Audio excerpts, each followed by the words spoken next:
Hello everyone and welcome to Big Geek Planet.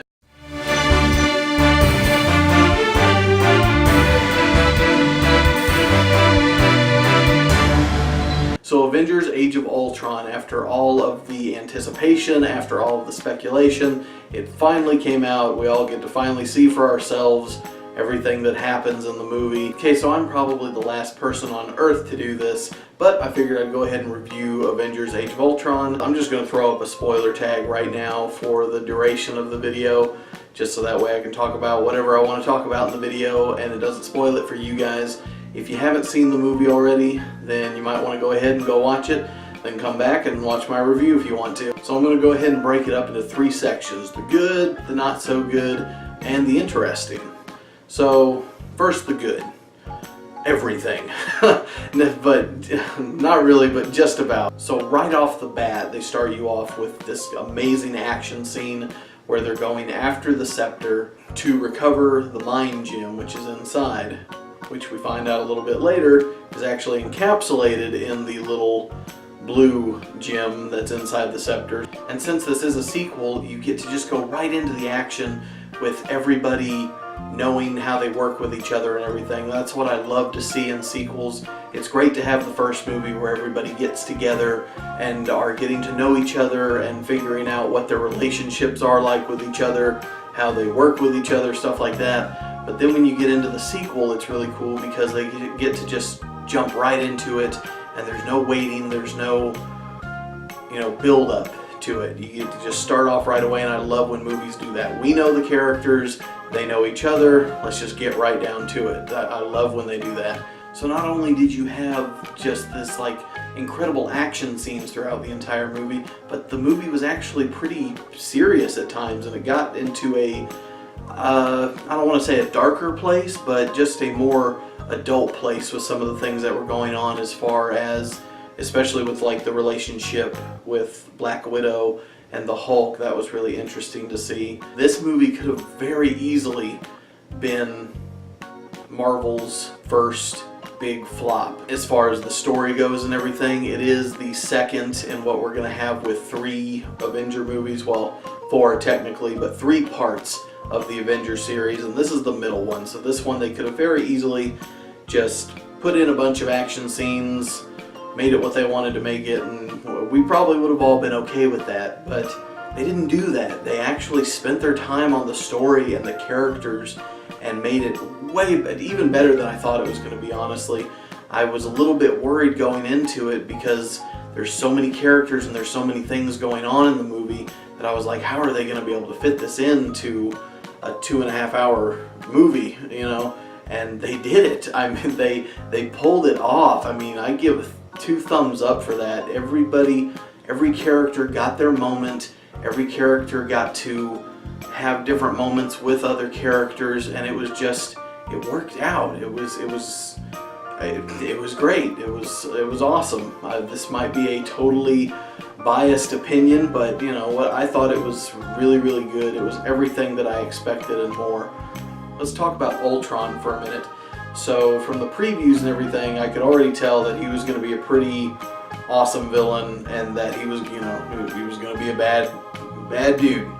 But what I didn't expect is that he was actually funny in parts. They let James Spader be James Spader. If you've seen him in I don't know, Boston Legal or The Office or his new show, The Blacklist, he is James Spader, and they always have him just kind of play himself. He doesn't really put too much into a character because he is one, and that's what they did with Ultron. I expected him to be more robotic all the time, and just, I am Ultron, I am going to destroy the world, and he was like that, but at times he was funny. He actually had a personality. And it worked out really well. I'm glad that they did that. It worked out so much better, and Marvel has received some criticism for not having very good villains, or not very strong villains, except for Loki. Everybody loves Loki, but they haven't had one since. Well, I think Ultron has taken that spot. Now, I wouldn't put him right up there with Loki. I don't think anybody will ever beat Tom Hiddleston.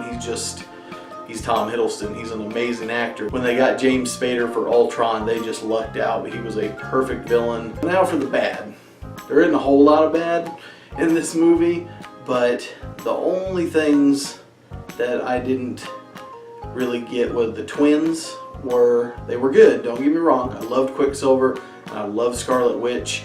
Their accents were a little bit hard to get through at times. They were kind of thick and rough. As a matter of fact, I saw it twice in the same day, and I'm glad that I did, because the first time I watched it, they're having this serious moment with Ultron where Quicksilver is explaining why they hate the Avengers and why they hate Tony Stark specifically. And the story is that a bomb goes off in their house and kills their parents. And then a second bomb hits and it ends up being a dud, but they could read across it that it said Stark Industries. And so that was like a big moment. And the first time I saw the movie, I couldn't understand him really, because they had that really thick, not very great accent. So the only other bad thing for me personally, I know a lot of people were actually really excited about it. I didn't care too much for the end credit scene. I know that that sounds like really terrible because a lot of people liked it and everything, but I thought it was kind of weak, to be honest. I was expecting, I don't know, something else. I was expecting something from another movie or another character. The end scene, we see the Infinity Gauntlet, and it doesn't have any of the gems yet. It's totally empty, and we see Thanos reach in, put the gauntlet on, and says, okay, well, I guess I'll do it myself.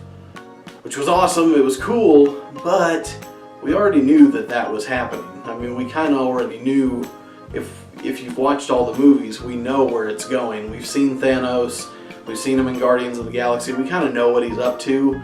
I guess it was just kind of a reminder to let us know, but I was expecting something. I was really hoping for Black Panther or Spider-Man or something like that. I don't know. Just something a little bit different. So that was a little bit disappointing to me, which, by the way, I will tell you now, if you haven't seen the movie, do not stay for the credits. There is no end credit scene. It is only the mid-credit scene, which I just explained. So if you're gonna go see it, even after watching this video and me completely spoiling it for you, do not stay for the end credits, because there isn't one. So now for the interesting. We finally get to see Wakanda in the movie. We get to go to see Ulysses Claw in Wakanda, which of course is where Black Panther is from. We get to see his Hawkeye has a family. He takes the Avengers to a safe house, and it ends up being his house, a farmhouse that he and Nick Fury set up, I guess, when he first started. And it's him, his wife, and his 2, soon-to-be 3 children. And then, of course, there's the Vision. The Vision finally, about 3/4 of the way through the film, the Vision finally comes to life, and he is awesome. Paul Bettany as the Vision was amazing. They're all wondering whether his intentions are good or bad, or, you know, whether he's going to be more like Ultron, or whether he's supposed to be what Ultron was supposed to be, which was a good AI that helped protect the world. And as they're wondering this, he literally picks up Thor's hammer and hands it to him like it's nothing, like it's just a paperweight, and says, hey, let's go, let's do this. And they all just freeze and are like, and of course this is after the scene where they all literally tried picking up the hammer and nobody could even get it to budge except for Captain America. In the very last scene, you get to see the new Avengers, which is Scarlet Witch, the Vision, Falcon, War Machine, and then of course Captain America and Black Widow heading them up. So yeah, in case this was going to be some surprise to you, Avengers Age of Ultron was on a rating scale. You know what, I'm just going to give it its own rating that I'll probably use from now on. Avengers Age of Ultron was Avengers Age of Ultron. That's how good it was. If you're even thinking about whether you should go see it or not, go see it. If you're finding me for the first time, please make sure you subscribe. I'm going to be reviewing and talking about every single one of the Marvel movies that comes out. And leave me some comments down below. Let me know what your favorite part of the movie was, or if there's a part that I left out that you just really want to talk about, leave it down in the comments below. I'd love to hear about it. I think that's going to be it for me this time, guys, but before I go, remember, watch your language. Okay, bye.